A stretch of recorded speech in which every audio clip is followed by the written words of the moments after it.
Pleasure-pain balance, Yeah. like we learned that when we press on the pleasure side of the balance, like with alcohol or pornography or romance novels or cannabis or whatever it is, right? No sooner does that happen than our brain adapts by those neuroadaptation gremlins hopping on the pain side of the balance to bring it level again, but they like it on the balance, so they don't get off right when it's level. They stay on until we're tilted. An equal and opposite amount to the side of pain, that's the come down, the hangover, etc.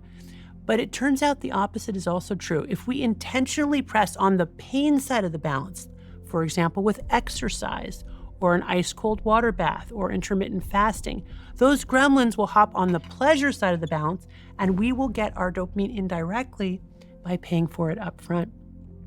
And there are studies in humans showing that when humans expose themselves to exercise, for example, dopamine levels gradually rise over the latter half of the exercise. And then when the exercise stops, dopamine levels will remain elevated for hours afterwards before going back down to the baseline level position without ever going into that dopamine deficit state. So it's a great way to get our dopamine in directly because it's much less vulnerable to that compulsive craving phenomenon of overuse.